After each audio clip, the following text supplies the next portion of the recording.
On the morning of April 14th, 1994, a man named Silas Holt drove his 1978 Ford pickup down a county road that had been officially closed since 1982. The surface was rough. The markers were overgrown on both sides.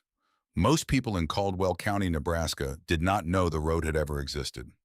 Silas had driven it 14 times in the past 5 months. He knew every rut. He parked outside the Caldwell County Courthouse at 7:40 in the morning, 20 minutes before the tax auction was scheduled to begin. He sat in the truck for a while with the engine off and both hands on the steering wheel. The sky was flat gray, the kind of gray that does not change all day. There was a coffee stain on the dashboard from 3 weeks ago that Ruth had asked him twice to clean, and he had not cleaned. He looked at it for a moment, then he opened the door and went inside. The basement of the courthouse held folding tables pushed together in a rough rectangle, a card table in the corner with a coffee pot that had been sitting since 7 and would sit until noon without anyone touching it, and maybe 30 people arranged in the rows of metal chairs that Patrice Dennison from the county clerk's office had set out the night before. Patrice was already at the front table with her stamping kit and her folder of parcel sheets. She had done this auction 11 times. She would do it 11 more before she retired. Silas took a chair near the back. Raymond Greer came in 4 minutes later. Greer was 52 years old that April. He was the kind of man who had learned early that the way you enter a room tells people what you think of them, and he had been telling rooms what he thought of them for 30 years. He wore his watch on the outside of his shirt cuff, which was a habit he had picked up from a banker in Omaha in 1971 and had never examined. He carried a leather portfolio under his arm, and he spoke briefly to two men near the front who had the look of county office workers before taking a seat where he could see everything. In the 2 years prior to that morning, Raymond Greer had acquired controlling interest in 43 distressed farm notes across Caldwell County and the two counties adjacent to it. He had done this methodically and without announcement, in the way that certain men accumulate things they believe to be undervalued, which is to say in the way of men who are very confident about what has value and what does not. Greer had not looked at Silas when he entered. Silas had looked at Greer. Patrice began calling parcels at 8:03. The room had the particular flat energy of people who had already made up their minds about most things. Parcels went quickly. A few drew a counter bid or two from men who had spoken to each other outside before coming in. Most settled within 2 bids. Nobody was surprised by anything for the first 40 minutes. Parcel 88-N came up near the end. Patrice read it without inflection the way she read all of them. 38 acres northern agricultural corridor, no road access of record unimproved back taxes owed $470. The room did not move. Greer leaned toward the man seated beside him and said quietly but not quietly enough, "Marshland useless." He said it the way a man says something he has already settled in his mind so completely that saying it out loud is just a formality.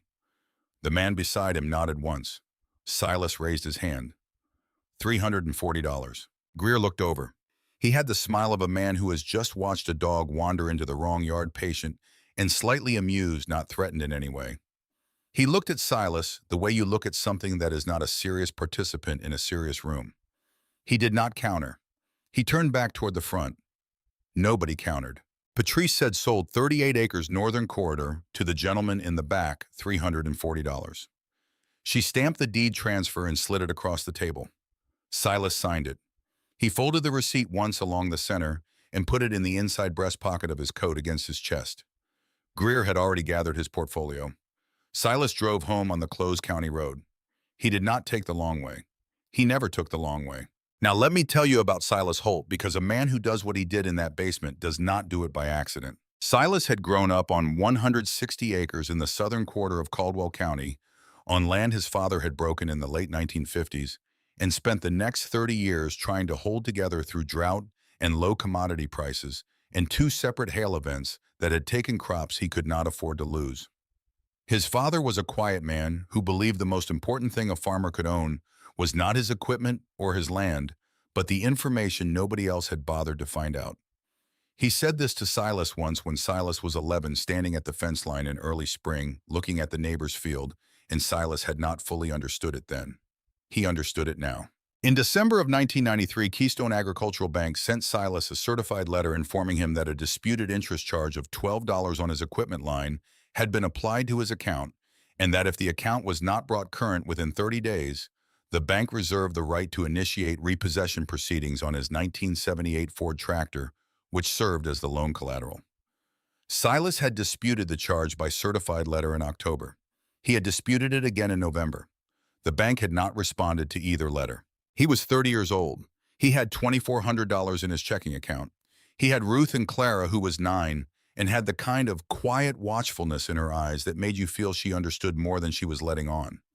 He had the 160 acres his father had left him, which had a remaining mortgage balance of $41,000 at a rate that had come down from the catastrophic levels of the early 80s, but had not come down far enough.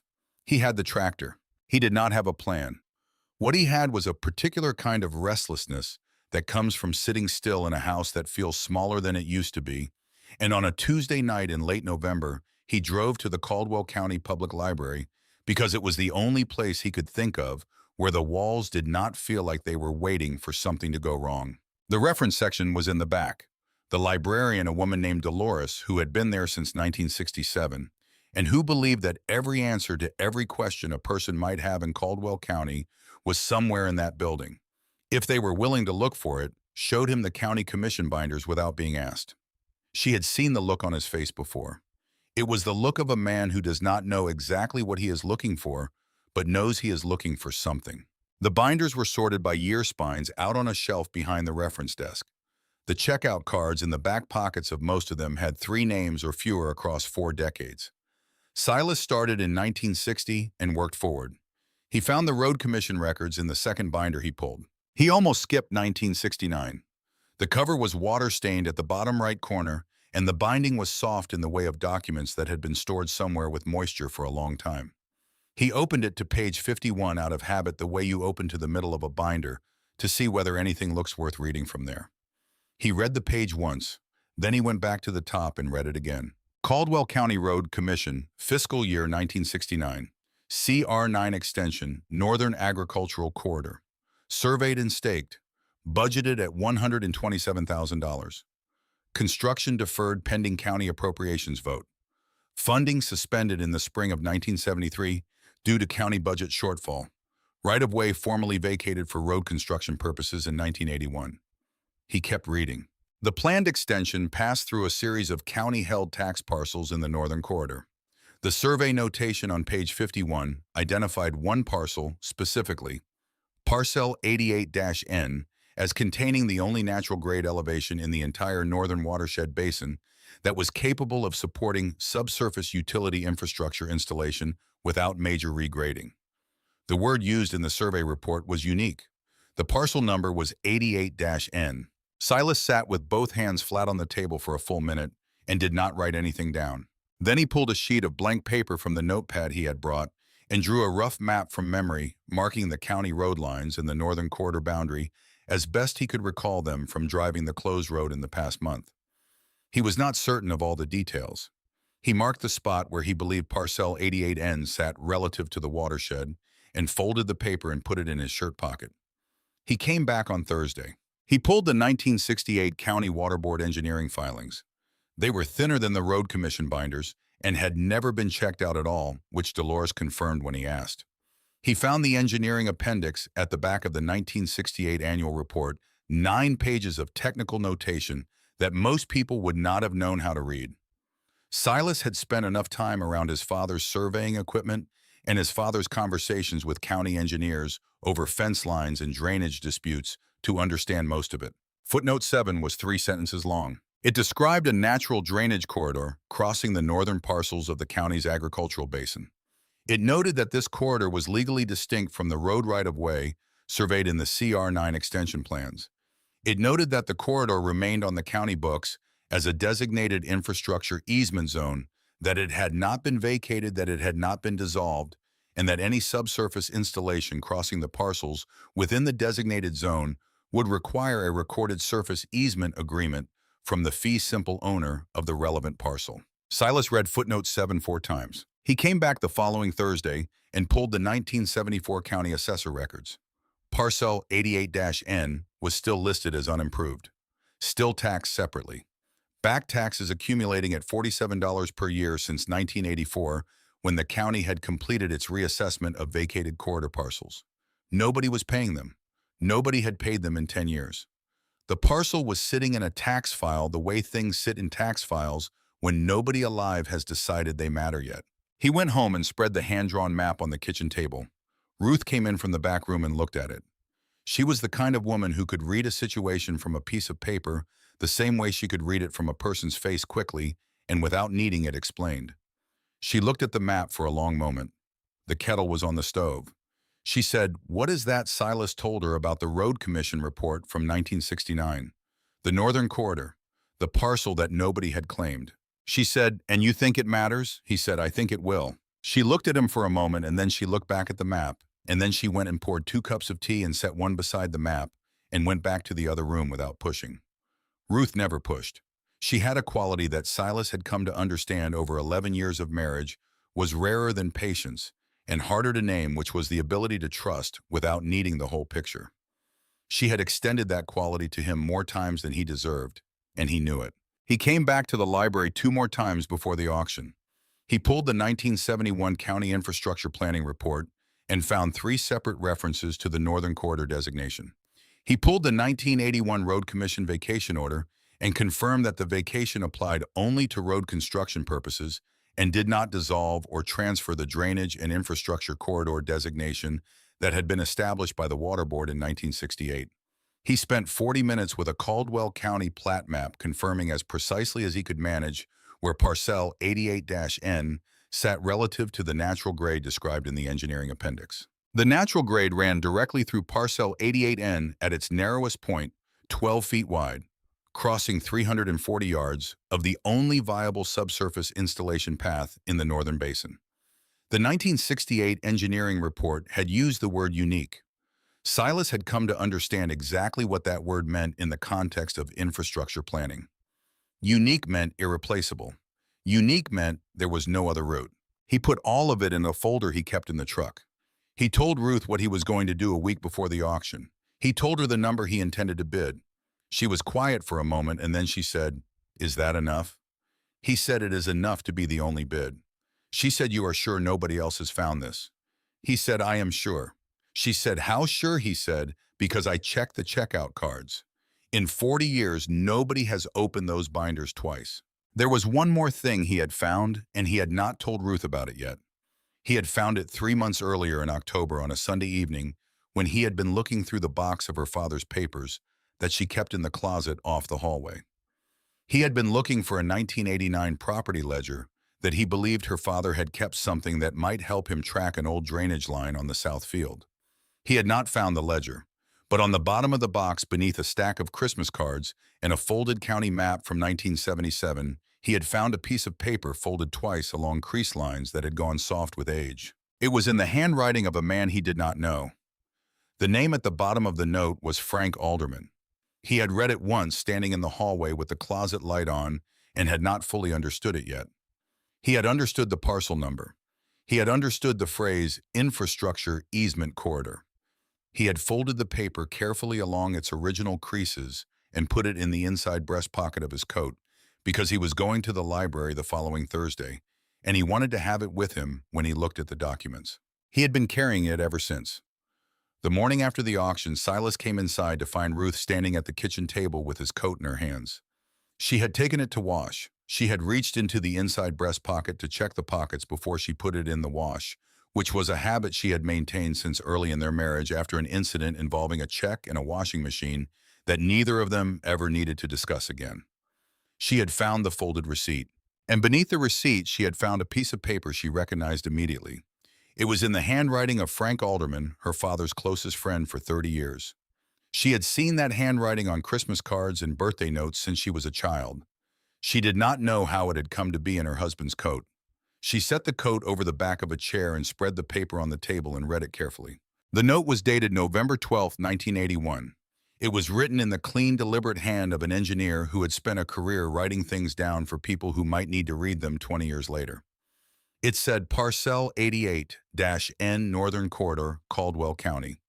This parcel contains the designated infrastructure easement corridor established by Water Board resolution in 1968 and reconfirmed in the 1971 planning report. Vacation of road right-of-way in 1981 does not affect corridor designation. any subsurface installation crossing this parcel requires a recorded surface easement from the fee simple owner. This is not a road easement issue. This is a federal infrastructure corridor issue. See Army Corps Filing 1956 reference number attached. The note had a reference number written in the margin. It had Frank Alderman's signature at the bottom and a stamp from the county engineer's office dated the same day. Ruth read it twice. When Silas came inside, she was standing at the table with both hands on the edge of it, the way she stood when she had something to say that she wanted to say correctly. She said, "I found this in your coat." He said, "I know. I should have told you about it sooner. I found it in your father's box in October. I was looking for the 1989 property ledger. It was at the bottom under the Christmas cards. I did not tell you because I was not sure yet if it was the same parcel. I was still trying to understand the maps." She looked at him for a moment. She said, "It is the same parcel." He said, "I know that now." She said, "Frank Alderman was the county infrastructure engineer for 22 years. He retired in 1981. He died in 1989. Your father kept everything the man ever gave him because he believed Frank Alderman was the most careful man in Caldwell County, and that careful men wrote things down for reasons that were not always obvious at the time." Silas looked at the note for a long time. He said Frank Alderman knew what this parcel was. In 1981, she said it seems like he did.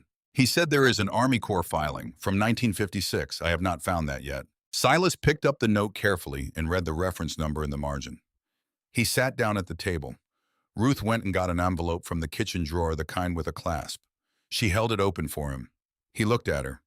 She said, "I will keep the original here. You take a copy to the library." He did not argue. He went and used the photocopier at the library that afternoon and paid 20 cents for a single copy, which he placed inside the front cover of the green spiral notebook he had bought at the hardware store on the way home. He wrote on the first page of the notebook, "Parcel 88-N, 38 acres, Northern Corridor, Caldwell County, Nebraska. Purchased April 14, 1994. $340. Frank Alderman knew in 1981. The Army Corps knew in 1956. Nobody else is looking. Today." Ruth put the original in the envelope and put the envelope in the kitchen drawer beneath the extra dish towels where it would sit for 30 years until the morning it mattered most. That fall, Silas drove the closed county road twice more and walked the boundary of Parcel 88N on foot, both times with a surveyor's tape he had borrowed from his neighbor Dale Fuqua. The narrowest point of the natural grade corridor measured 11 feet 9 inches. He wrote both measurements in the notebook with the dates and the weather conditions and the condition of the marker stakes, which he cleared himself with a brush knife because they had grown over with ragweed and volunteer sumac. Nobody asked him why. Nobody ever did. He did not need them to. The record was for the land, not for the people who doubted it. He paid the back taxes in December of 1994. $470 by check mailed to the county treasurer's office on the 14th of December. He wrote the date and the amount in the notebook and filed the receipt in the back pocket.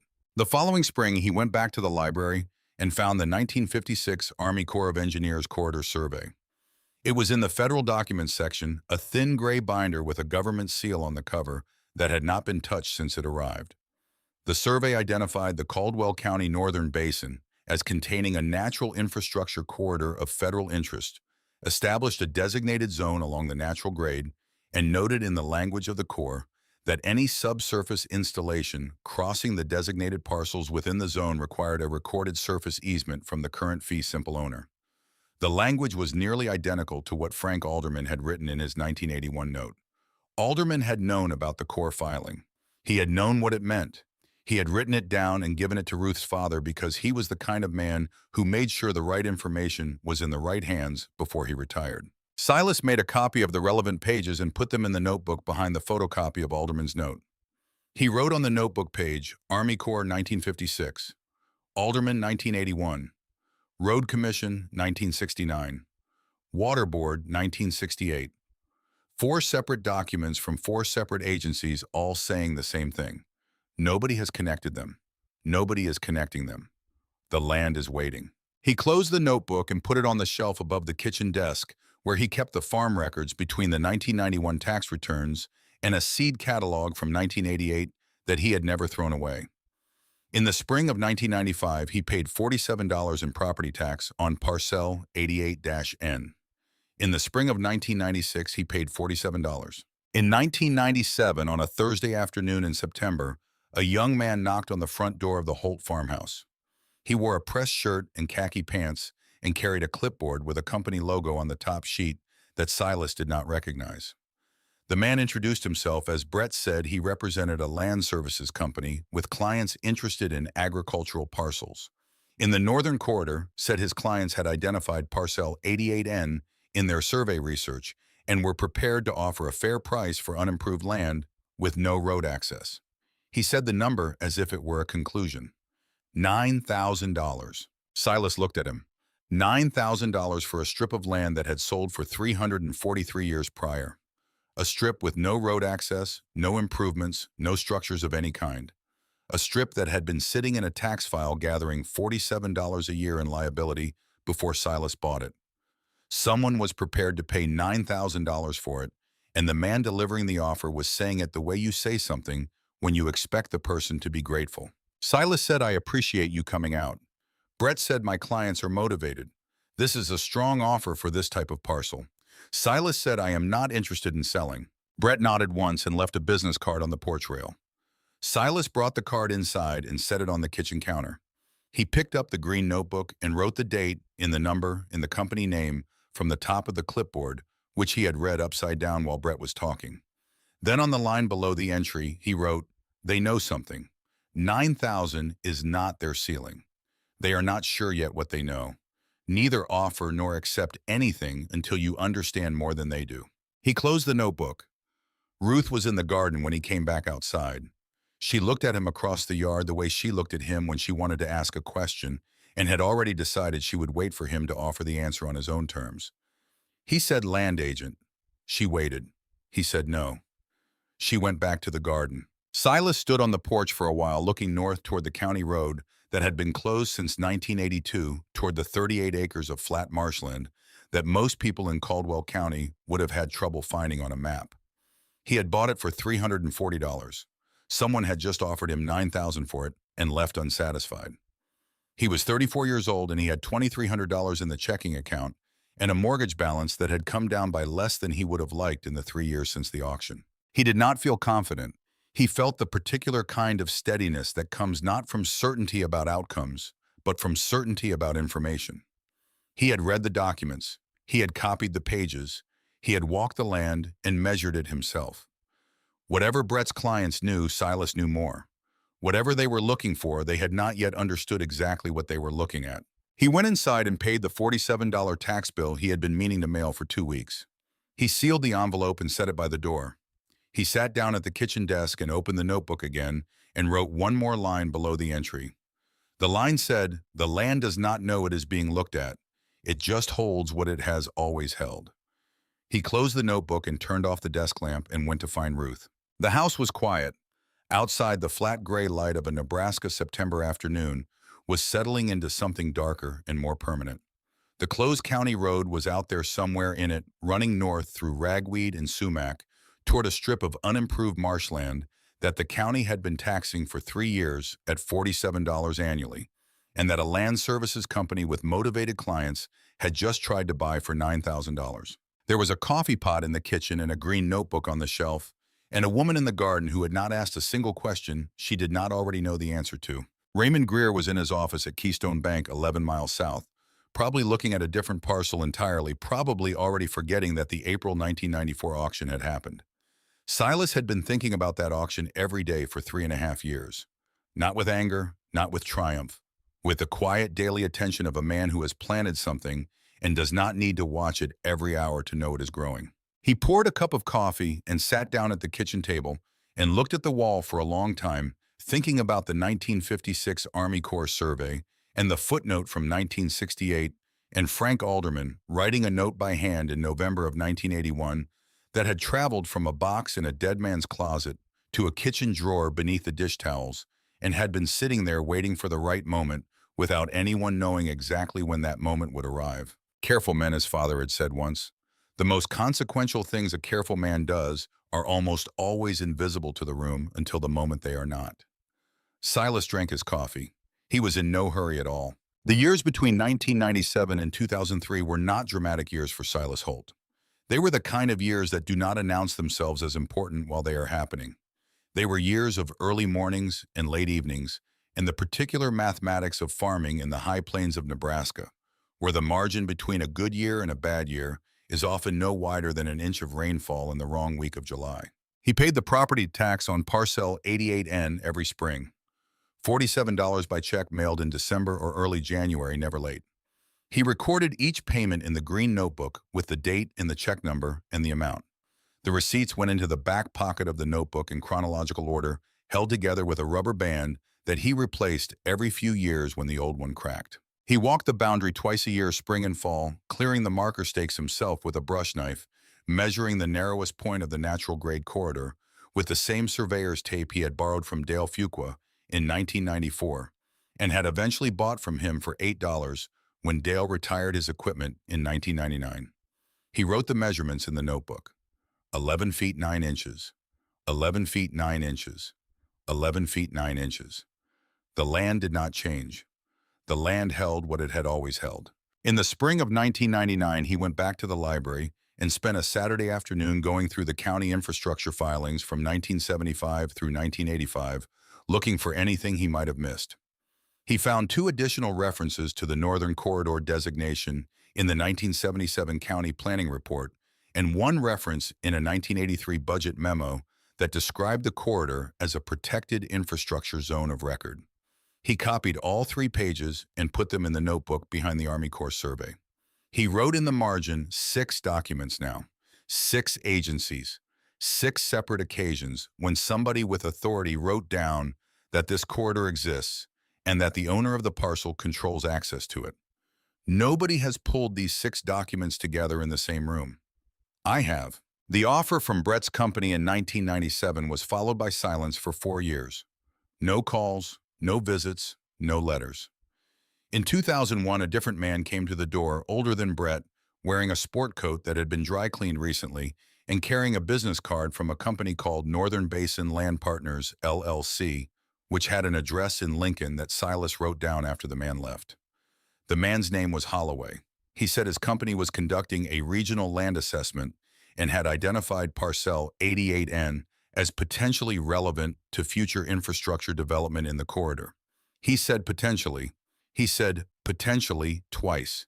He said his company was authorized to offer $15,000 for an unimproved parcel with no road access, and that this reflected a substantial premium over assessed value, and that the offer was time-limited. Silas said how time-limited. Holloway said 60 days. Silas said, "I am not interested in selling."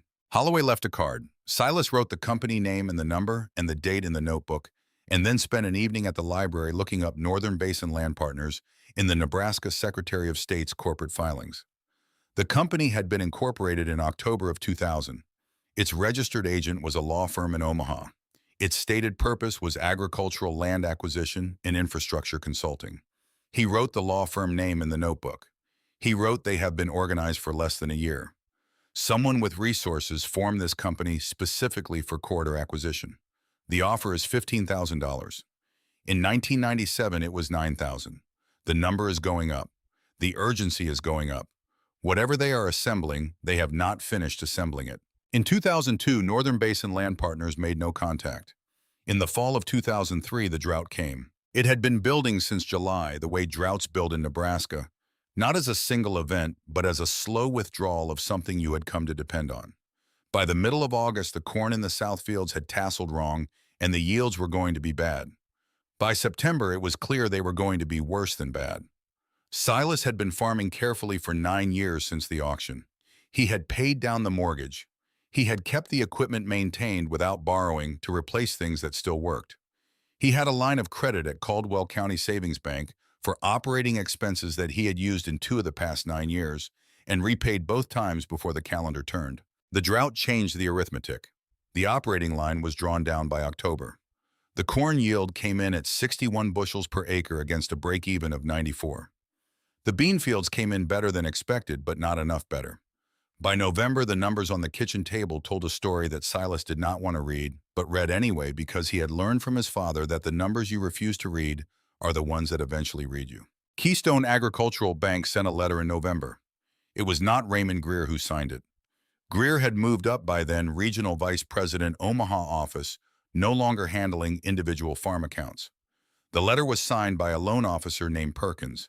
It said that due to the deteriorating collateral position of Silas Holt's equipment line, the bank was exercising its right to request a full account review and that a decision regarding the continuation of the credit facility would be made within 30 days. The 1978 Ford tractor was listed as primary collateral. The review would determine whether the collateral was sufficient to support the outstanding balance. Silas had seen this letter before. Not this exact letter, but this kind of letter in this kind of winter from this kind of bank. His father had received one in 1985 and had lost a piece of equipment he needed and had spent the next 3 years working around the absence of it. He sat at the kitchen table with the letter and the farm financial statements and a legal pad and spent 3 evenings going through the numbers from every direction he could think of. The operating line balance was $11,200.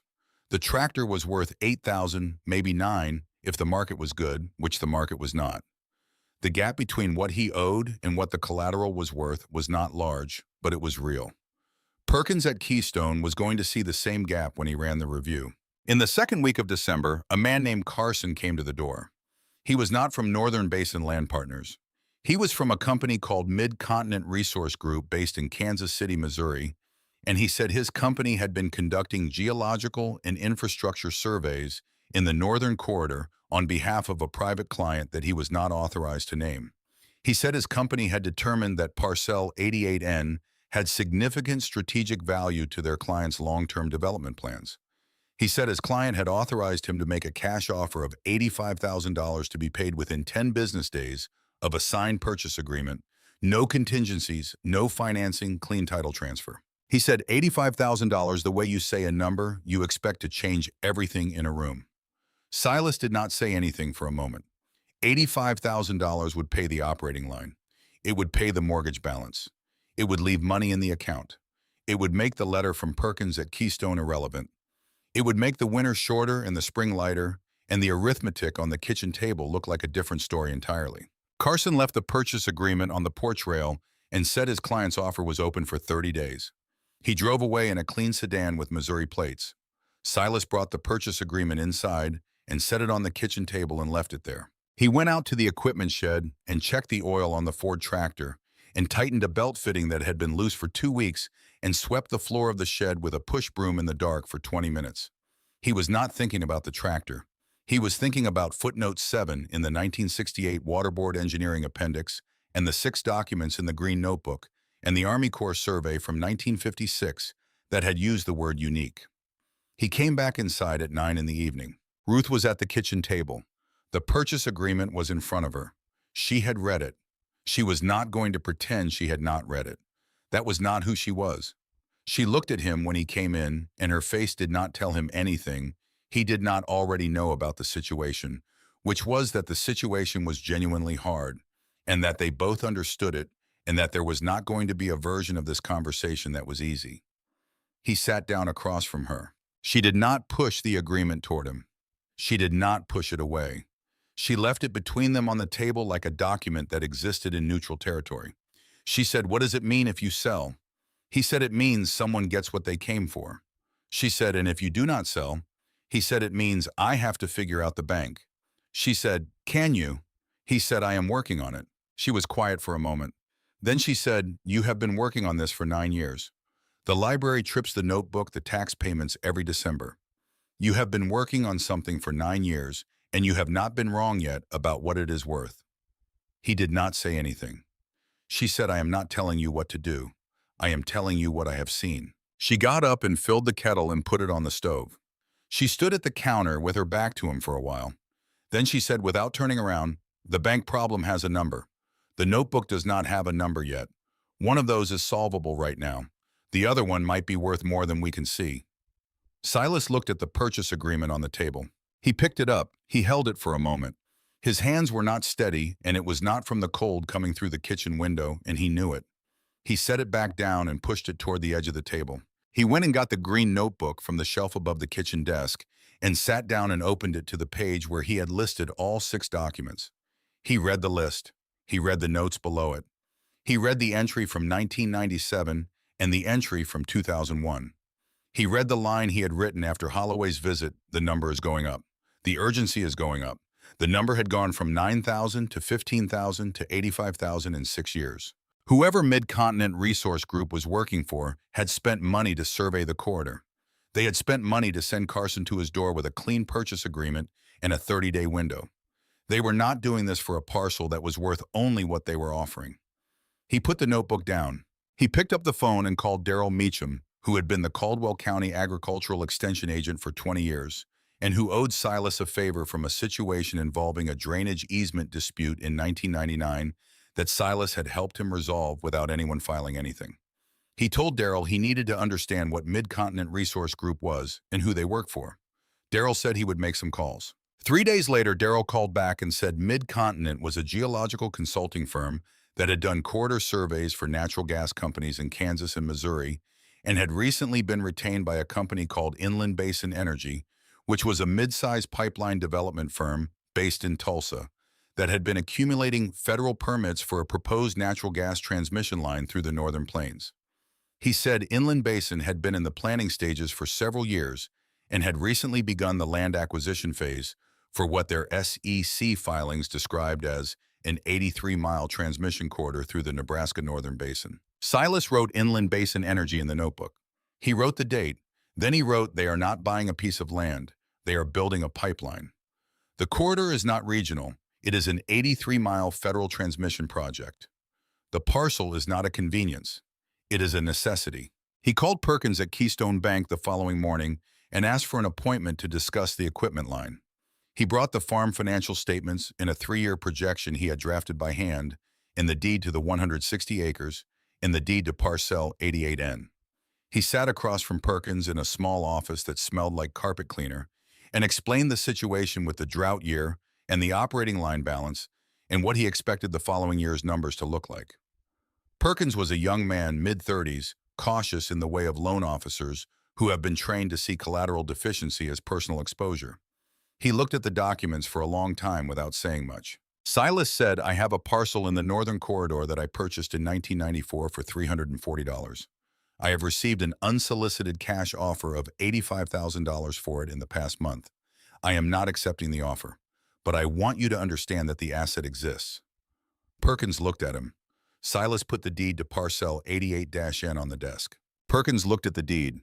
He looked at the tax receipts behind it, 10 years of payments in chronological order. He picked up the deed and looked at the purchase price. $340. He set it back down. He said you were offered $85,000 for land you bought for $340. Silas said I was. Perkins said, and you turned it down. Silas said I did. Perkins was quiet for a moment. Then he said, I am going to need to flag this for review, but I do not think we have a collateral problem here. Silas said, I did not think you did either. He drove home on the county road. He did not take the long way. The 30-day window on Carson's offer expired in January of 2004. Carson did not call back. Mid-Continent Resource Group did not contact Silas again. He wrote in the notebook, offer expired. They will return. The corridor does not disappear because the offer did. The next 11 years were years of maintenance. The way the years between planting and harvest are years of maintenance, full of work that does not announce its importance, but without which nothing that comes later is possible. Silas farmed the 160 acres. He paid down the mortgage. He paid the $47 tax bill on Parcel 88N every December and walked the boundary twice a year and kept the notebook current. He added 3 more documents to the file over that period: a 2001 county infrastructure planning memo, a 2007 state utility corridor report, and a 2009 federal pipeline siting study that mentioned the Caldwell County Northern Basin by name as a preferred corridor for transmission infrastructure. He added each one to the notebook with a note explaining its relevance. Clara left for the University of Nebraska in the fall of 2003 and graduated in the spring of 2007 with a degree in political science and went directly to law school at Ohio State, which was a decision that surprised Silas and did not surprise Ruth at all. She came home for Christmas and Easter and called on Sunday evenings and asked questions about the farm, the way she had always asked questions directly and without preamble, as if she expected actual answers and would not be satisfied with approximate ones. She did not ask about the notebook. She had known about the notebook since she was 12 years old and had come with Silas to walk the parcel 88 in Boundary on a Saturday in the fall of 1997 and had watched him record the measurement and the date and the weather in careful handwriting and had said, "Is it worth something?" And he had said someday. In the spring of 2014, a man named Howard Bates drove to the Holt farm and knocked on the door on a Wednesday morning in April.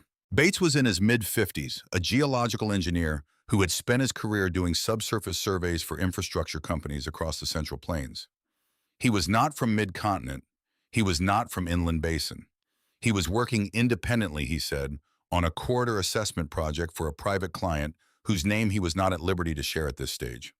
He wanted to know if Silas would be willing to grant temporary survey access to the northern edge of the 160-acre parcel, which abutted the county road that ran along the south boundary of Parcel 88N. Silas said, "You can access the county road from either end.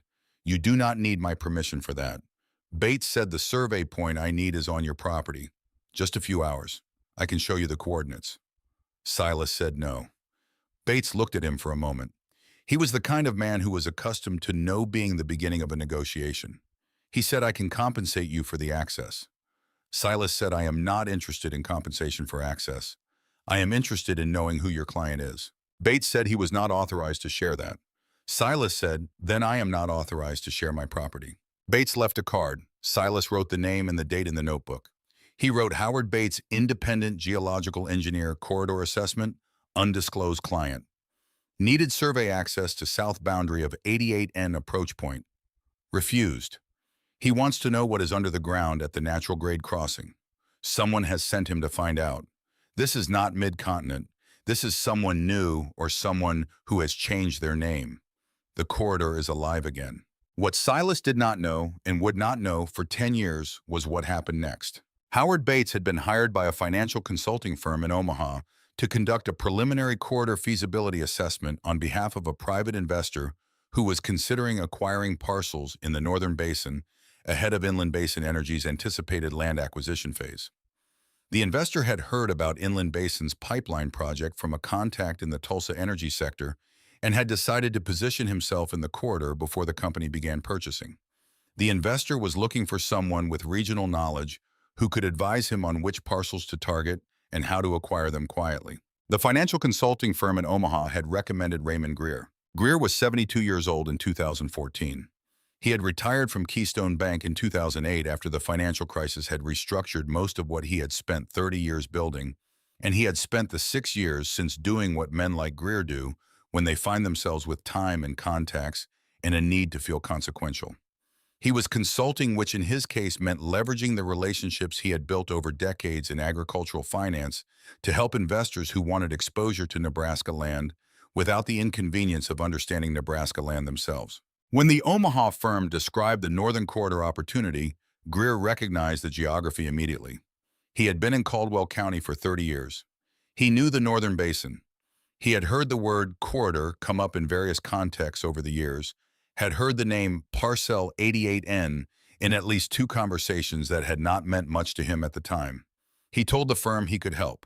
He told them he had contacts in the county who could identify available parcels. He did not remember the April 1994 auction.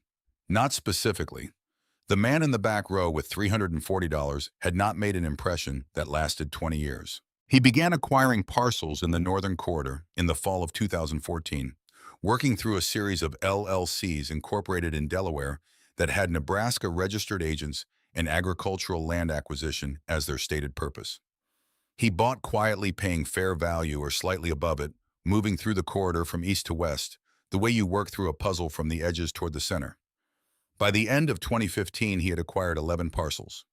By 2016, he had transferred 6 of them to Inland Basin Energy through the Omaha firm as part of a negotiated land assembly package worth $4.2 million. He kept the remaining 5 for himself, intending to sell them to Inland Basin directly once the company had committed fully to the corridor route. There was one parcel he could not acquire. It was not on the market. The county assessor records showed it owned by a man named Silas Holt, current on taxes. No liens, no encumbrances, no indication of willingness to sell. The parcel number was 88N. Greer had Bates survey the approaches and confirm what the corridor data suggested, that 88N was not one of 12 parcels in the assembly. It was the one parcel without which the other 11 were substantially diminished in value. The natural grade crossing, the unique point, the 12-foot strip. He told the Omaha firm. The firm told Inland Basin. Inland Basin sent Patricia Sloan. Sloan arrived at the Holt farm on a Thursday morning in March of 2019. She was 48 years old, a senior land acquisition attorney who had spent her career closing pipeline corridor deals across 6 states, and she was the kind of woman who had learned to read a situation in the first 30 seconds of entering a room and adjust accordingly. She drove a black sedan and carried a leather briefcase that contained a project overview, a parcel assessment, and a purchase offer that had been authorized by Inland Basin's board of directors at their February meeting. Silas poured 2 cups of coffee and set them on the kitchen table. He sat down across from her and waited. She opened the folder and laid out the project maps. The pipeline corridor, 83 miles, federal permits pending, total project investment, $2.3 billion. She said all of this in the measured way of a professional who has said it many times and knows which parts people pay attention to and which parts they do not. She said Inland Basin was prepared to offer $180,000 for parcel 88N clean title transfer, free and clear to be completed within 60 days of a signed purchase agreement. She said it was a generous offer for unimproved land with no road access. Silas drank his coffee. He said that is generous. She said we believe it reflects the parcel's real strategic value to the project. He said I am not interested in selling. She looked at him. She was not surprised. She had been told by the Omaha firm that Holt had declined every previous offer. She had been authorized to go higher if necessary. She said, Mr. Holt, there is no other viable route through this corridor. He said, I know. She closed the folder. She drank her coffee. She picked up her briefcase and stood. At the door, she turned and said the offer had a 60-day window and that Inland Basin was prepared to discuss terms if he had concerns about the structure of the transaction. She said the company hoped to resolve the acquisition amicably. Silas thanked her for making the drive. After she left, he sat at the kitchen table for a long time without moving. $180,000. He was 56 years old. Ruth was 54. The mortgage on the 160 acres had been paid in full in 2011. The farm was clean. The numbers were not what they had been in the winter of 2003, and they never would be again. He went and got the notebook. He opened it to the current page and wrote the date and the company name and the offer amount and the name Patricia Sloan. Then he wrote, they need this parcel to run the pipeline. $180,000 is not the ceiling. The ceiling is somewhere between the cost of rerouting and the cost of the project delay. I do not know those numbers yet. I need to find out. Below that, he wrote, the 60-day window will expire. They will come back with a higher number. Let the window close. He called Clara that Sunday evening. She was in Columbus, Ohio, where she had been practicing real estate law for 6 years. He told her about the visit and the offer and the project overview Sloan had left on the table. He told her the offer was $180,000. He told her he had turned it down. She was quiet for a moment. Then she said, what do you know about the federal permitting timeline? He said, not enough yet. She said, find out when the corridor permit window closes.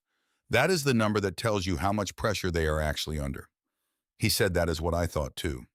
She said, Dad. He said, yes.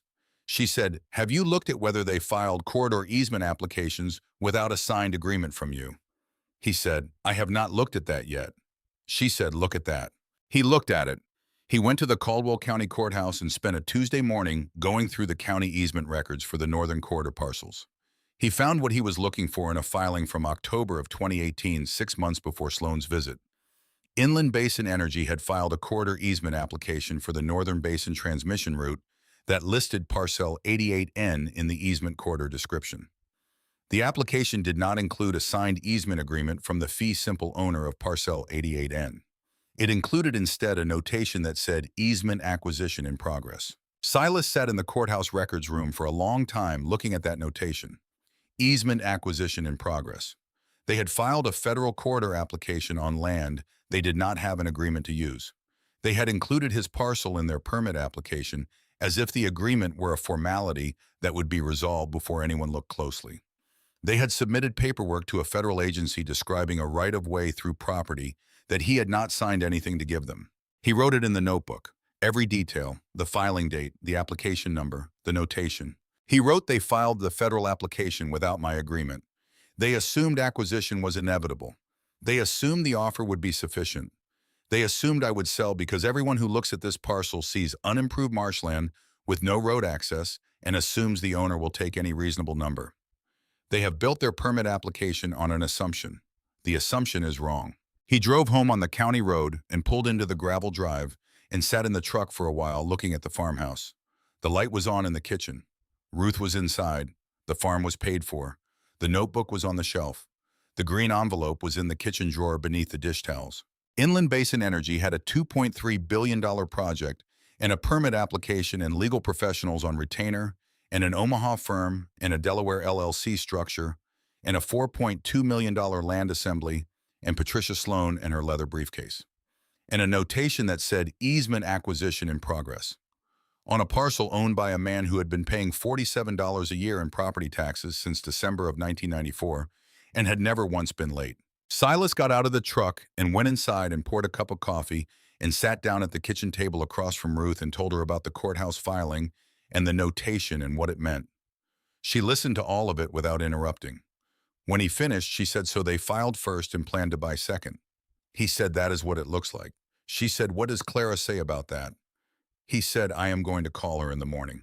Ruth got up and went to the kitchen drawer and opened it and moved the dish towels aside. She took out the envelope with the clasp. She set it on the table between them without opening it. She said, "You should probably make sure she knows about this too." Silas looked at the envelope. He said, "I never forgot it was in there." She said, "I know." He said, "I just did not know which day it was going to matter." She said quietly, without any weight in it at all, "Today might be close." He picked up the envelope and held it for a moment and set it back on the table. He would call Clara in the morning. He would tell her about the filing. He would tell her about the notation. He would tell her about Frank Alderman and the 1956 Army Corps survey and the 6 documents in the notebook and everything else he had been building since November of 1993 in the reading room of the Caldwell County Public Library at the third table from the window. Outside, the Nebraska spring was settling into the last of its cold, and the fields were waiting. The way they always waited, patient and indifferent to everything except what was in the ground. 8N was out there in the dark, 12 feet of natural-grade corridor in the only viable path through the northern basin, holding what it had always held, waiting for the day when the room would finally be ready to understand what it was looking at. Silas sat at the table and finished his coffee. He had been waiting for 25 years. He could wait a little longer. The call came on a Tuesday morning in March of 2024 at 6:47. Silas was standing at the kitchen window with his coffee, watching a survey crew line up orange flags across the north field for the 11th morning in a row. He had been watching them for 2 weeks, the same crew, the same orange flags, the same white trucks with the Inland Basin Energy logo on the doors. They worked along the boundary of the northern corridor the way men work when they are waiting for paperwork to clear methodically and without urgency, as if the outcome were already decided and the physical work were simply filling in the space the decision had already occupied. He looked at the number on the screen. He did not recognize it, but he recognized what it meant. He let it ring twice. He set his coffee cup on the counter. He picked up on the third ring and said nothing. The voice on the other end belonged to a man named Gordon Watts. He said he was sorry to call so early. He said he was lead counsel for Inland Basin Energy's Land Acquisition Division. He said his client had authorized him to place a revised offer on the table for parcel 88N, and that the offer was significantly above anything previously discussed, and that the permitting window for the federal corridor application was closing in 18 days, and that his client was highly motivated to resolve the matter before that deadline. Silas said how motivated. Watts said $600,000. Clean transfer, no contingencies, 30-day close. Silas looked out the window at the orange flags in the north field. He said, "I have heard that before." The motivated part. Watts said, "Mr. Holt, this is a real number. This is the ceiling." Silas said, "I will call you back." He hung up and finished his coffee and rinsed the cup and set it in the drying rack the way he did every morning. He went to the shelf above the kitchen desk and took down the green notebook and sat at the table and opened it to the current page. He wrote the date and the time and the name, Gordon Watts, and the number $600,000 and the phrase, permitting window 18 days. Then he called Clara. She picked up on the second ring. He told her about the call. He told her the number. He told her about the 18-day window. She was quiet for a moment in the way she was quiet when she was arranging information into the order that made it most useful. She said, "I am coming down Saturday." He said, "I know." She arrived at 11 in the morning driving a practical sedan with Ohio plates and a cardboard box in the back seat that contained a printed copy of Inland Basin's federal corridor permit application. The county easement records Silas had pulled in 2019, the corporate filing history for the Delaware LLCs that had assembled the northern corridor parcels between 2014 and 2016, and 3 years of Inland Basin's SEC filings going back to the point where the Nebraska Northern Basin Project first appeared in their investor disclosures. She had been building the file for 5 years. She had not told Silas how much of it she had because she had not wanted him to feel that she was managing the situation. She was not managing the situation. She was preparing for it. She carried the box inside and set it on the kitchen table next to Silas's green notebook and took off her coat and sat down. Ruth brought 2 cups of coffee and 1 cup of tea and sat at the far end of the table. Nobody spoke for the first few minutes.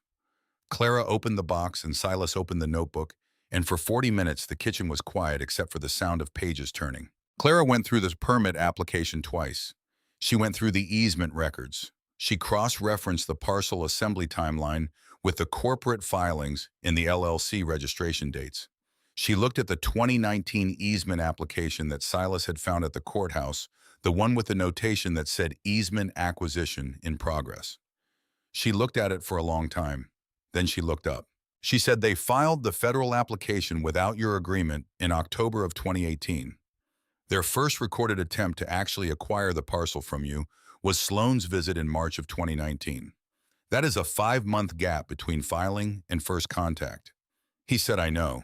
She said they assumed you would sell before anyone checked the application closely. He said, "That is what it looked like to me too." She said, "Do you know what else they did?" He said, "Tell me." She said they filed an amended corridor description in June of 2023 with the county records office. The amendment removed the 1968 Water Board infrastructure corridor notation from the parcel description for 88N. The original notation was there in the 2018 filing. In the 2023 amendment, it is gone. They replaced it with a standard, unimproved agricultural parcel designation. Silas set down his coffee. Clara said if that amendment stands, the parcel looks like ordinary unimproved land with no special corridor designation, which makes their abandonment argument much stronger, which is almost certainly why they filed it. Silas said, "When did you find this?" She said, 4 months ago. I have been waiting to see if they used it." He said, "And have they?" She said they filed the abandonment action last week. "Yes, they used it." Silas looked at the notebook. He looked at the 6 documents tabbed in the front section behind Frank Alderman's photocopy. He looked at Ruth at the end of the table. Ruth had her hands around her teacup. She was looking at him in the way she looked at him when she was waiting for the right moment to say the thing she had been holding. He said, "What?" She said, "The envelope is still in the drawer." The hearing was scheduled for a Wednesday morning in October of 2024 at the Caldwell County Circuit Court. The courtroom was small by the standards of the work that happened in it. 3 rows of gallery seating a raised bench that had been refinished sometime in the 1990s. Fluorescent lighting that made everything look slightly more tired than it actually was. The Inland Basin legal team occupied the left side of the counsel table. There were 3 of them, 2 associates and a senior partner named Whitfield from the Omaha firm that had been handling the land assembly since 2014. They had a rolling cart with 5 banker boxes of documents. Clara sat on the right side of the counsel table with a manila folder in the cardboard box from the back seat of her car. Silas sat beside her. Whitfield opened for Inland Basin. He said the case was straightforward. He said Parcel 88N had been under continuous ownership by one individual since 1994, with no improvements, no structures, no recorded use, no agricultural activity, no commercial activity, and no evidence of any active engagement with the property beyond the annual payment of a nominal tax assessment. He said that under Nebraska's marketable title, provisions a parcel held in this manner for 30 years without active use or development could be subject to an abandonment determination that would extinguish the owner's rights to contest infrastructure easements of public benefit. He said the 2023 County Record Amendment confirmed the parcel's unimproved and undesignated status. He said his client had made multiple fair market offers over a period of more than 20 years and had been refused each time without explanation. He said the public interest in completing an 83-mile natural gas transmission corridor that would serve 4 counties and several hundred thousand residents was a legitimate and compelling factor in the court's consideration. He sat down. Clara stood. She said she had 3 documents to present to the court and that she would be brief. She placed the first document on the table in front of the judge. She said, "This is the original deed transfer for Parcel 88 and executed April 14, 1994, signed by Silas Holt, stamped and recorded by the Caldwell County Clerk's Office on the same date. Purchase price $340. She said the parcel has been under continuous single-owner title for 30 years without interruption, lien encumbrance, or adverse claim of any kind. She placed the second document on the table. She said these are the property tax receipts for Parcel 88N every year from 1994 through 2024, $47 annually paid by check, never late filed in chronological order. She said the County of Caldwell has accepted payment and issued receipts every single year. She said Nebraska courts have consistently held that a taxing authority cannot simultaneously accept payment on a property and sustain an abandonment claim against the paying owner. If this property had been abandoned, the county would not have continued to tax it. The county taxed it every year. That is 30 years of acknowledgement by the same government body whose records my opposing counsel has been citing that this property was actively owned and not abandoned." She heard one of the Inland Basin associates lean toward Whitfield and say something quietly. She did not look at them. She placed the third document on the table. She said, "This is a letter written by Frank Alderman, Caldwell County Infrastructure Engineer, dated November 12, 1981. Mr. Alderman served as county engineer for 22 years and retired from that position in 1981. In this letter, written in his professional capacity on the date of his retirement and bearing the official stamp of the county engineer's office, Mr. Alderman describes Parcel 88-N as a designated infrastructure easement corridor established by Water Board resolution in 1968 and reconfirmed in the 1971 County Planning Report. He states explicitly that the vacation of road right-of-way in 1981 did not affect the corridor designation. He states that any subsurface installation crossing this parcel requires a recorded surface easement from the fee simple owner. He cites the 1956 Army Corps of Engineers Corridor Survey by reference number." She paused. She said the county record amendment that opposing counsel introduced was filed in June of 2023. The letter I have just placed before this court was written and officially stamped in November of 1981. It predates the amendment by 42 years. It also predates by 17 years the earliest filing in opposing counsel's exhibit list. You cannot claim that a designation was administratively corrected in 2023 when a document written and stamped by the county's own engineer in 1981 confirms the designation was valid, intentional, and legally binding. The 2023 amendment does not correct an error. It attempts to erase a fact. There is a difference. She sat down. The courtroom was quiet. Whitfield was looking at the third document. He had picked it up from the table and was reading it with the careful attention of a man who has just found something he did not know existed and is rapidly revising what he believed about the situation he was standing in. He set the document down. The judge looked at the Inland Basin table. He said, "Mr. Whitfield, your abandonment argument rests substantially on the assertion that Parcel 88N carries no special corridor designation of record. Is that a correct characterization of your position?" Whitfield said, "That was our position based on the current county records, Your Honor." The judge said, "And the 1981 document," Whitfield said, "We were not aware of the 1981 document prior to this morning."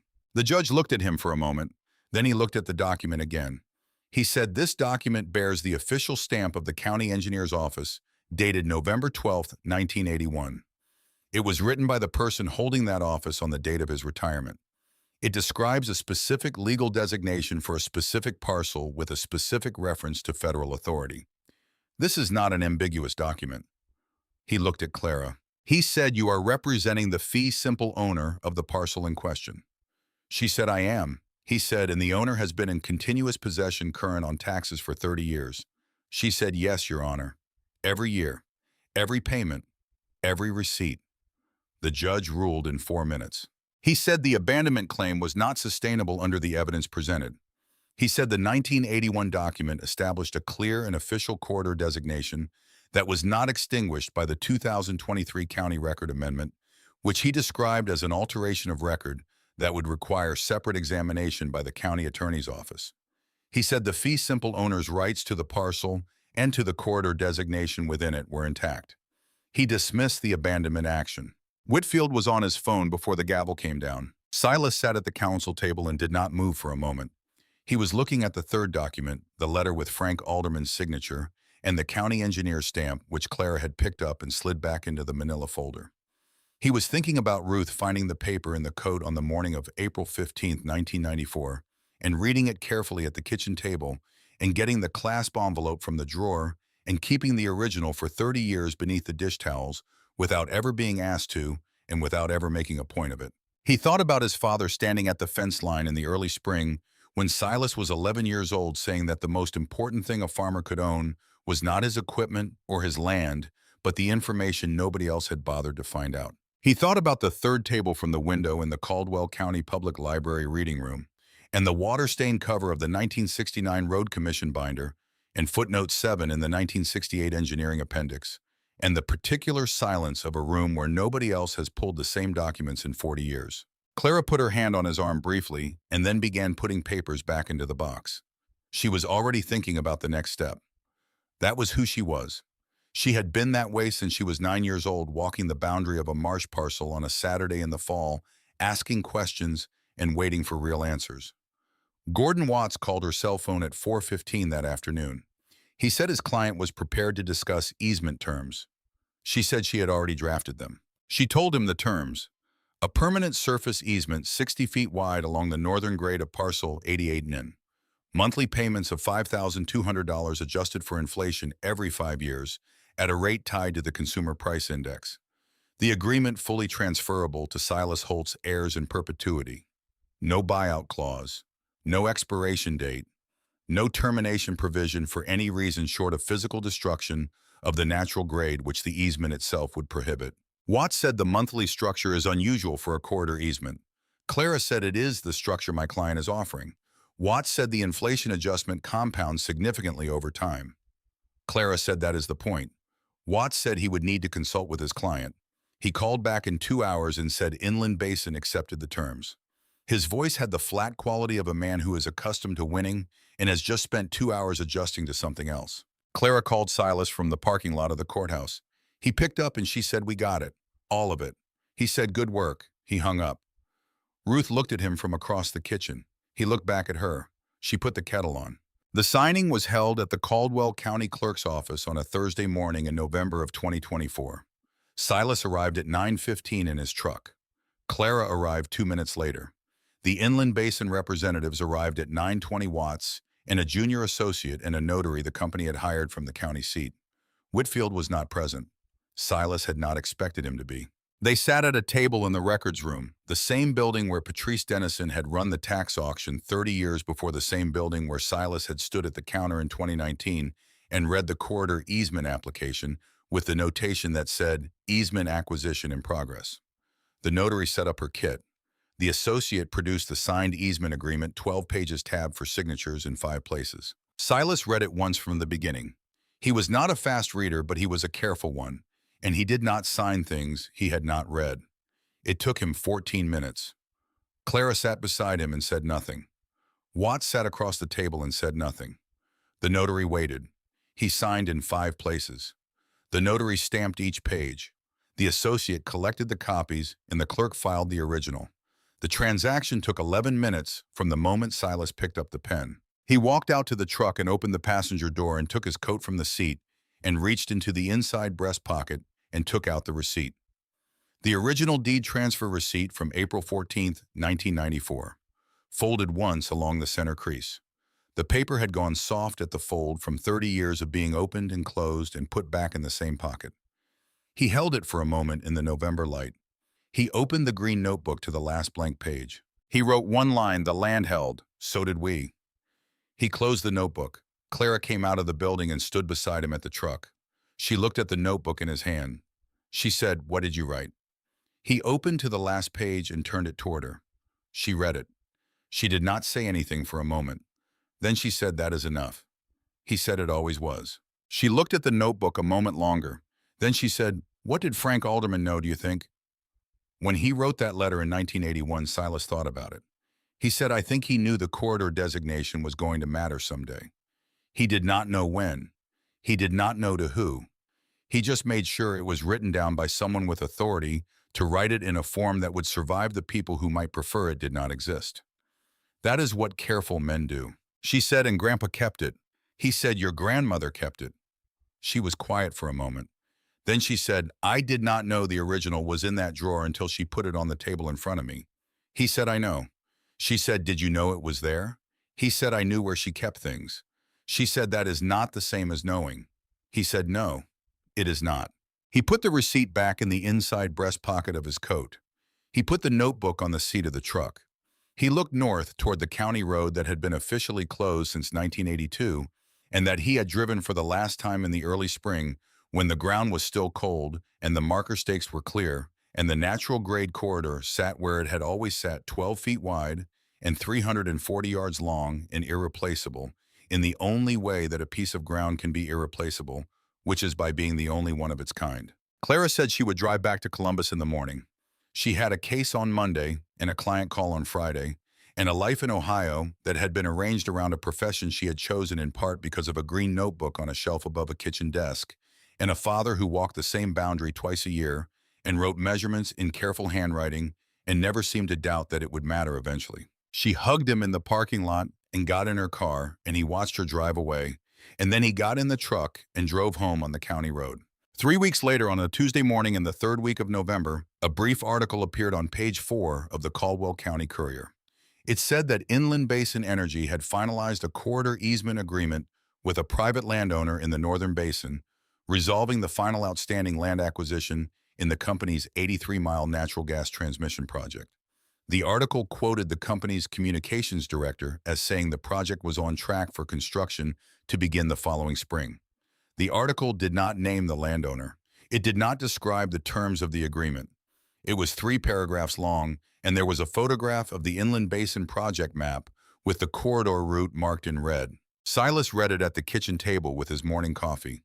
He folded the paper and set it beside his cup and sat with it for a while. 40 miles south in Lincoln, in a house his father had never lived in but had always meant to buy. Dale Greer read the same article over his own morning coffee. He had a subscription to the Courier because his father had kept one for 40 years, and canceling it had felt the week after the funeral like too small a decision to make well.